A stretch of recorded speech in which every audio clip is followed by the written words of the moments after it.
So hello, my name is Tamás Dombos and I work here for the Hungarian LGBT Alliance, which is an umbrella organization in Hungary, which brings together 8 different organizations. Okay. Can you explain us the LGBT situation in Hungary? It's a very long question, very complicated, but I think as opposed to Italy, in Hungary we have quite progressive legislation. So we have registered partnership, we have protection against discrimination and hate crimes. So legally speaking, the situation is quite good in Hungary, especially compared to the countries around us. But the social situation is not very good. So social acceptance is still very low. Over 50% of people think that homosexuality is a sickness. And most people decide to stay in the closet. So I think according to the latest statistics, 16% of people said that they have someone who they know personally who is gay or lesbian, which is very low. So this means that most people stay in the closet, so there's not much visibility in society, and that creates all kinds of problems.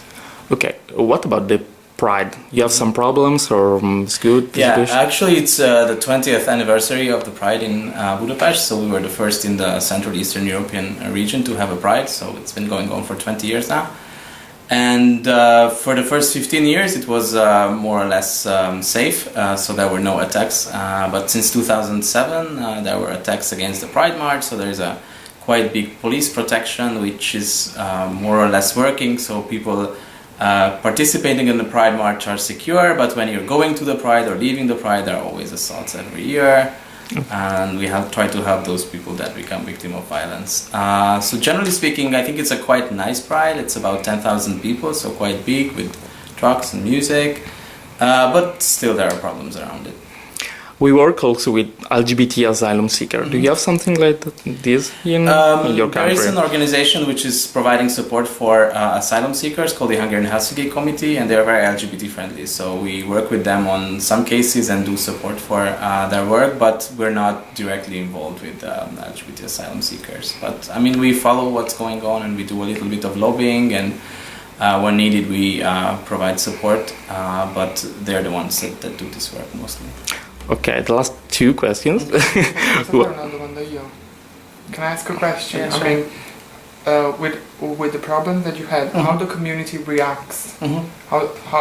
What's the what are the reactions of the community in front of this? Yeah, I think the reactions are quite diverse. I mean, some people decide to leave the country. I mean, more and more people from Hungary, generally speaking, leave the country for other European countries.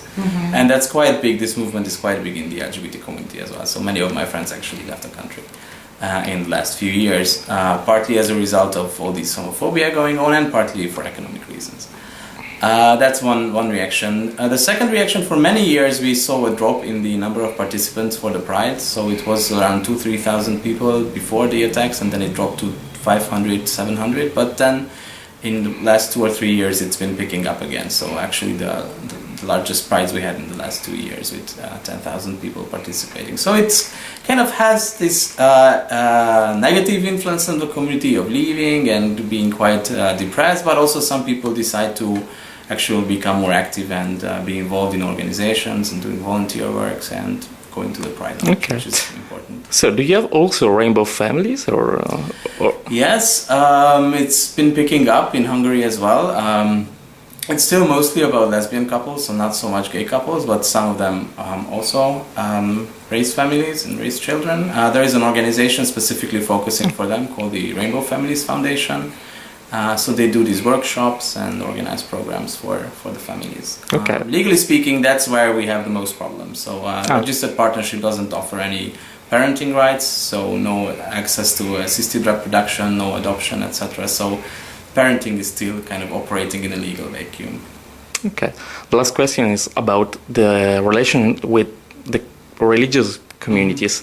You have problem or? In Hungary, I mean, the Hungarian society is quite religious if you look at whether they believe in God and whether they consider themselves religious. But the large majority of them says, I'm religious in my own ways, which basically means that they're not very much into organized religion. So the church attendance rate is among the lowest in Europe. So the church doesn't have such a direct influence on what people think. There are quite good relations now with the current conservative government, so they can have their way through, but not through the people, but rather through their political connections.